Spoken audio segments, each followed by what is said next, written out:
Hi everyone, Anthony Morganti here. Recently, On1 Software updated On1 Photo Raw 2024 to version 2024.5.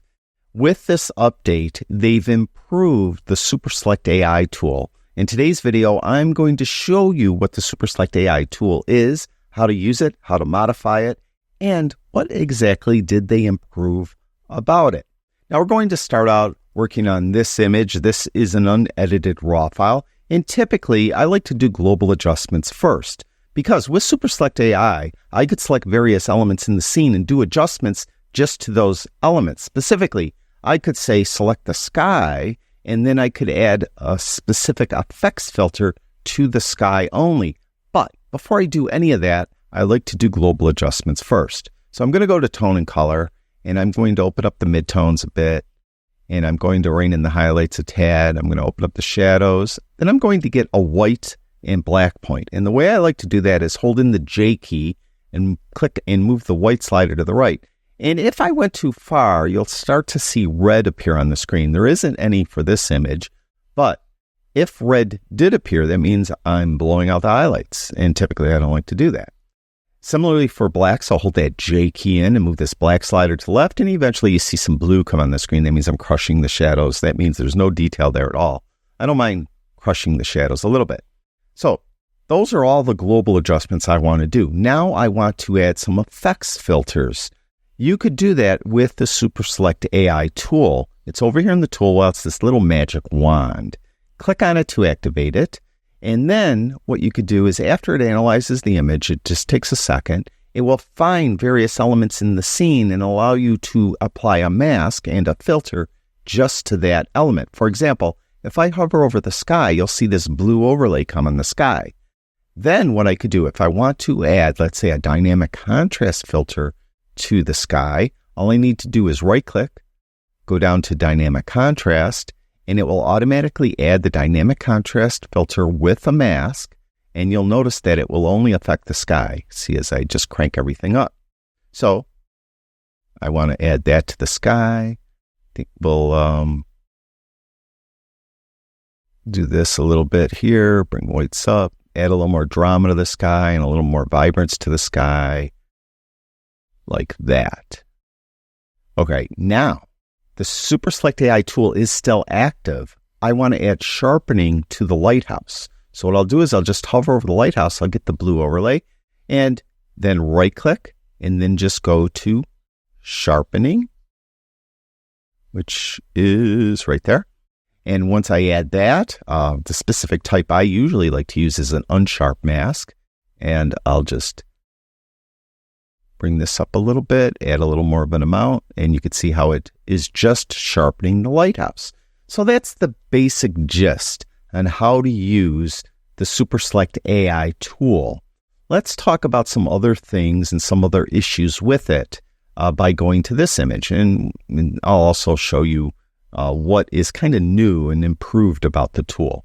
So I have this unedited RAW file, and similarly, as I did to the previous image, I'm going to do global adjustments first. I'll go to tone and color, pretty much do the same thing. I'm going to bring highlights down, open up the midtones, and open up the shadows. And then I'll get a white point by holding in the J key, moving the white slider to the right, and just starting to see some red come in. You can see it's on the sailboat here, and it's a little bit on the foam in the water. So I'll just back it off till all that red dissipates. Similarly for the blacks, I'll move this to the left. I have a little blue coming in. I don't mind crushing the shadows there. That's fine. So that looks pretty good. Now I'm ready to edit specific parts of the image with Super Select AI. And as before, I'm just going to jump to the sky. I always like to do the sky first. For some reason, just habit. So I'll activate the tool. It may take a second to find various elements. It did pretty quickly on mine. And you can see the red overlay on the sky, and or the blue overlay on the sky, colorblind, I guess. I'll right click on it. And I want to add, as before, dynamic contrast. And we'll add some more drama to this sky. Like this, and this, and this, and some saturation. Now, what exactly is new about this tool? Well, it's a little more sensitive. Whereas before, For example, if I hovered over the sail on the boat, it would just select the entire sail, and it may even select some of the boat itself. Now it's a little more sensitive in that I could just see how it's just doing that kind of red patch there, or maybe it could do this little yellow patch here. So I could then just kind of be a little more selective with it. So it's more sensitive. Now, for this specific image, though, I don't mind doing the whole thing. So I'm just going to go to an area on the sail where I'm affecting the entire sail, and then I'll right-click on it. And what I want to add is some type of color adjustment, but there's so many here, I often forget what each of them do. So what you could do is if you just hover over the filter, it will put the filter temporarily on the right-hand panel, and you could see what the filter is. You could see that this is basically an HSL filter. The color adjustment is an HSL filter. Color balance is a color grading filter, as you could see. Color enhancer has the HSL part at the bottom, but then it has just temperature, tint, saturation, vibrance at the top, which will affect all the colors that you're masking for. And then there's the color process filter, which I don't often use, but this is pretty cool. So if you kind of wonder what an effect might do, just hover over it and it will temporarily apply it. So you could see what an HDR looks, or even a black and white filter looks, and so on. Now, for this image, I think, want to go to the color adjustment filter. That's what I want to do. And I want to go to red, and I want to increase saturation for the red, and I want to make it a little darker. And then I want to go to yellow, and I want to increase saturation for the yellow. And I think I even like it kind of bright like that, and so on. So that's what it is. It's just more sensitive. So it will kind of allow you to pick out little parts of a scene instead of it just grabbing everything in that area as before. Now, it doesn't always, or it's not always desirable, and sometimes it will still overselect. For example, we have this image of Niagara Falls, and as before, I'll go to tone and color and do global adjustments first. Open up the midtones, open up the shadows. Oops, not too much. And I'll bring highlights down a little bit. I'll get my white and black point by holding in that J key, and then moving the white slider to the right till I see that red come in, then just back it off till all that red is gone. Similarly for blacks, hold in that J key, move this to left till I see blue come in. Just starting to see blue come in there. That looks pretty good. Like that. Then I'll go to, I don't have to go to effects or anything like that. I just could activate Super Select AI. It may take a second for it to look at the image or the scene and decide what needs to be masked.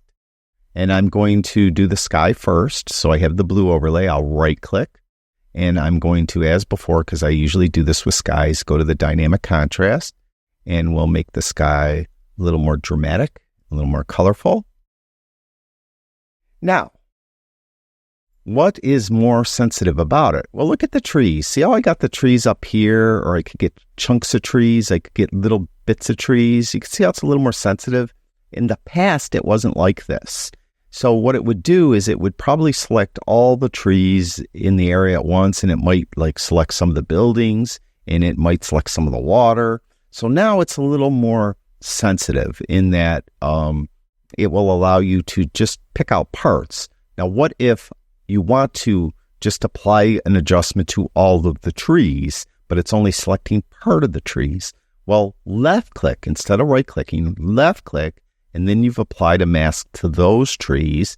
Hover over the other trees, left click again. Now you've added to the mask. Go down here, left click, left click. So you could keep adding to the mask, as simple as that. And I don't want to add the rainbow part of it, so I didn't click there. I could add this bunch of trees here, this bunch of trees here, and just for the sake of this demonstration, let's say that's good enough. And what do I want to do? Well, now that they're all selected, I left-clicked everywhere to have them all selected. Just right-click on it, and I'll go to one of those color adjustments again. And again, I always get confused. We'll go to a color adjustment, which is an HSL filter, and I want to go to yellow, and I want to make it more saturated, brighter. See how it's making the yellows a little brighter. and then we'll go to green, and I'll bring brightness down to green, but I'll still make that a little more saturated. Now, what if it kind of screws up? I still have the Super Select tool active, and let's hover over the water, and look what it's doing. It's selecting the water where I want it, which is basically the lower Niagara River, but it's also grabbing part of Niagara Falls, and I really don't want it to grab any of Niagara Falls.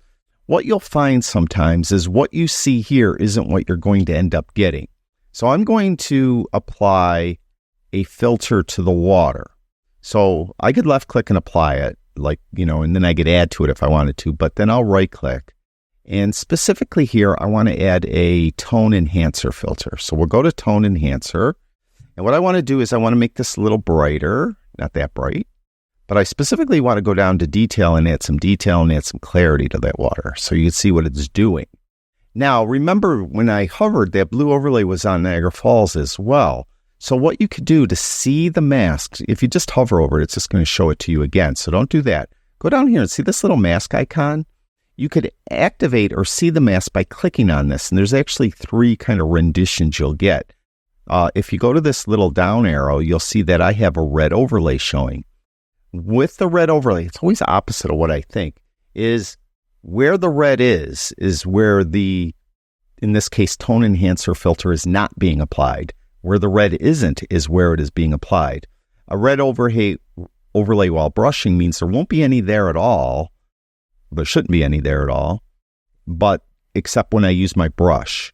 And then grayscale is this grayscale look. Now, specifically, I want to go to the red overlay. And what I need to do is I need to remove the adjustment from this part right here, but I need to add it to the boat. I want the boat to have the detail and the clarity added to it. So what I'll do is I'll go to the masking brush, which is right here. Then I'll go up to the top. And when you kind of bring your cursor up to the top, this will fold down and you either could paint in the adjustment or erase the adjustment. I'll start out with the erasing of the adjustment. And then you have some other brush settings, the feathering of the brush, the size of the brush, opacity of the brush, and so on. So I'm going to come in here and I'm going to remove the adjustment from there. And then I'm going to go up and I'm going to paint in the adjustment on the little boat right there. And I kind of overselected maybe down in here. And I want the adjustment here, let's say, and down at the bottom. So I'm going to fix all that. And I want it over here as well. So you can come in and modify very easily what Super Select does. Just like that.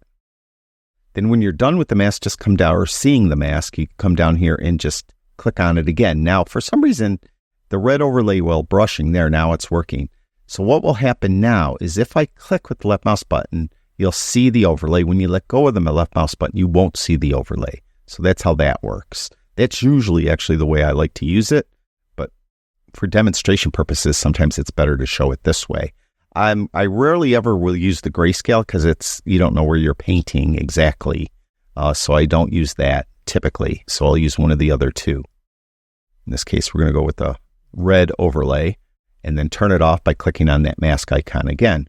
So that's how you could modify the Super Select AI, whatever it does, you could modify it. Now, there are some issues, though, with it being so sensitive and some other issues you might encounter. For example, I have this image, and it's a really busy image, right? It's got like a lot of detail on the dock. It's got a lot of detail with the buildings in the background or midground there, and it has, of course, the sky. Now, again, as before, I'm going to do global adjustments first. We'll bring up midtones. We're going to open up the shadows, bring in the highlights a touch, get that white point, holding that J key, and move this to the right. And I'm starting to get some red come in here, a little bit up in there. So I'll just back it off till all that red dissipates. Similarly for blacks, you can see now that happened pretty quickly. So I don't mind crushing the shadows as usual before. Now, here's an issue you might have with masking in general with any app, but Super Select AI is if I get it, and let's say I want to add that mask to the sky. So it's got to do its thing. It's got to analyze the scene, and then you'll get this blue overlay. And you'll notice probably with the other blue overlays how there's kind of like a halo on the blue overlays. Usually that's not an issue because what it's actually doing is if I left click and apply it, it's actually feathering in there. So it kind of is feathering the mask. So then when you apply the adjustment, you won't see a halo because it's kind of feathered into the object, into, the buildings in the background. But sometimes it does present a problem. So we'll right click and we'll go to dynamic contrast again. I'm broken record. All right. And we're going to kind of crank it so you could actually see what I'm talking about. If you look, you could see that there is a halo around this building. Let me come off it. Let me just come off the Super Select AI for a second. But you can see this halo here. It's light. It's not that bad. There's a little bit more of a halo here. Nothing over there, but it's mainly there's this halo on the building, and probably if I even crank this more, you could see it's a little more obvious, this halo here. Now, there's some things you could do to try to help that out. What you can do is if you go to this little mask icon right here and click on it with the left mouse button, you'll get the masking properties dialog box. And here you could further feather it, which sometimes will help. Or you could move the levels, which sometimes helps. Or you could move the window, which sometimes helps. And you see how kind of just totally screwed everything up. But if you move them around, sometimes you can move these around and kind of get it so it works a little better. Most often, though, what you're going to have to do is on your actual adjustment, you're just going to have to tone that adjustment down so that haloing isn't as obvious. So there is that issue.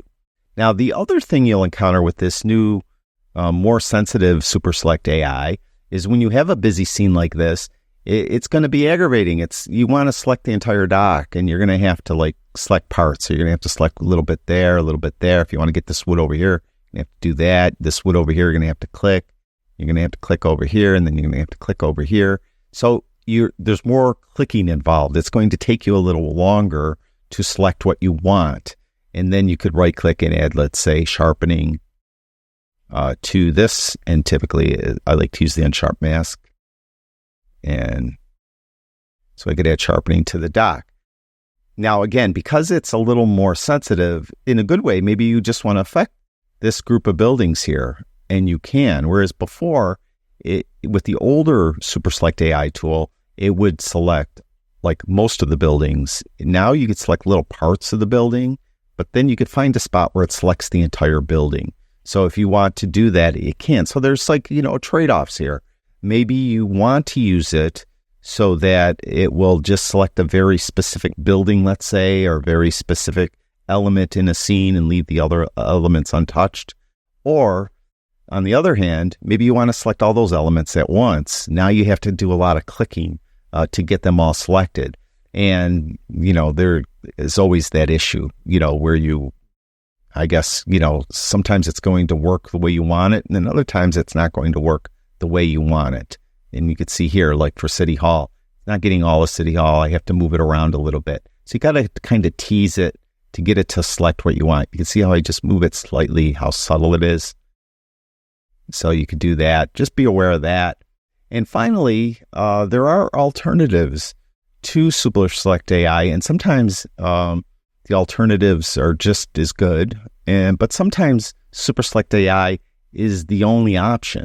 For example, I have this scene here, and again, I'll do global adjustments first. I'm going to open up shadows, bring down the highlights. I'm going to get a white point holding that J key, and there we got some red coming through. We'll back that off. We're going to get blacks, and I kind of want to crush the shadows a little bit more on this one. So we'll do that. All right, so far so good. Now, I want to use Super Select AI. I get Super Select AI. I'll let it find every element in the scene, and I'll right-click. I could right-click on the sky, but you don't have to use Super Select AI. So I'll go back to the magnifier. What you could do is you could add a filter, and then you'll notice that sky is an option to mask. Just click this radio button, and then you could go to dynamic contrast. It's the same exact mask. It's not a better mask or it's not a worse mask. It's really the same exact mask. So there's that. Now, the sculpture looks awful dark, doesn't it? I'd like to brighten it up. Well, I could go to add filter, and let's say I want to add a tone enhancer filter, but look at my options. There's sky, natural ground, flora. There's foreground, background. There's none and all. There's no option here to add just the sculpture. That's where Super Select AI comes in, where you have to use Super Select AI. So if I use Super Select AI, let it do its thinking, and then if I hover over it, see how now it's grabbing the sculpture and it's grabbing pieces of the sculpture. So I could click there. I want to add the base. Click there. Then I could right click on it and I want to add that tone enhancer filter. And here I want to just kind of brighten it up maybe and open up the shadows on it and open up like the darker parts of it like that. And we could add some clarity to it. So you could see how then Super Select AI is the only option in some instances, but if you don't want to use it, you don't have to. And some things, for example, the sky, I didn't have to use it. If I wanted to add something to the grass, I could add, let's say, a color enhancer filter, but I want to add it to just the flora and the natural ground. And then I go to color enhancer. And with color enhancer, I want to go to the yellows and I want to add saturation to the yellow and I want to make those brighter and I want to go to the range and kind of restrict the range a little more. And then I want to go to green and I want to add a little saturation to the green, but I want to make the greens darker like that. So you can see the before, after. There's before, there's after. Added a little more tonal variance into the grass. I often do that when I have like uniform grass. I could add a little tonal variance. Gives a little more interest. So there's all your options for masking kind of in a nutshell. Most often, though, I won't use Super Select AI. I'll just go and apply the filter the way I did the effect, the way I did by going to add filter and then going over here and applying it. Another option is let's say, for the sake of argument, I don't know, what else could I do to this image? I want to add a sunshine filter to the sky, but I don't do it here. I could do it another way. Click and add it like universally so it's being applied everywhere. And let's apply a strong one. And let's say now I decide I just want to add it to the sky. Well, I could click on the mask icon here. Then the masking properties dialog comes up. I could go to the region and I could go to the sky here, and I want to make sure that I'm painting it in, so it's only going to affect the sky. And you can see how it's over-selected and got part of the sculpture. I could fix that as I showed you with that image of Niagara Falls. So now the sunshine filter is only being applied to the sky. I could get rid of this. I don't need this open. And I could like make it warmer, and you can see how it's just being applied to the sky. And if I want to add glow, I don't typically like glow though. Add some more saturation. Now it did overselect. What you could do is come and click on the little mask icon here. Wherever the red is where it's not being applied. And you can see that you don't always get what you see. You see how before it looked like it was affecting the shoulder of the sculpture? It isn't. So I'm good to go. What it is though, it's kind of missing part of the sky. So I could get a smaller brush. And I could come in here. Oops, didn't want to erase. Sorry, I want to paint it in. Or erase it. Or what do I want to do? I want to paint it in. There we go. Thought that's what I had, but I guess not. So you could come in here and do this and make sure that you're applying it everywhere you need to apply it. I could take the time to do this. I could use a perfect brush so that it looks at the tone, texture, and color directly under the middle part of the brush where that little plus sign is. And it will try to then just apply the brush stroke to similar tone, texture, and color. So I could remove it from between the fingers of the sculpture, but not on the actual fingers of the sculpture, like that. And then now the sunshine filter is being applied just to the sky, nowhere else. I could turn off the mask so you could see it. That's it. And by the way, I do have an entire course on masking in On1 Photo Raw 2024. I don't sell it personally. It is sold through On1. I'll have a link to it in the description below this video if you're interested in it. I also have a PDF that you could download for free from my website that has all the keyboard shortcuts found in On1 Photo Raw 2024. I'll have a link to that in the description below this video as well. Thank you, everyone who watches my videos. I really do appreciate it. Talk to you guys soon.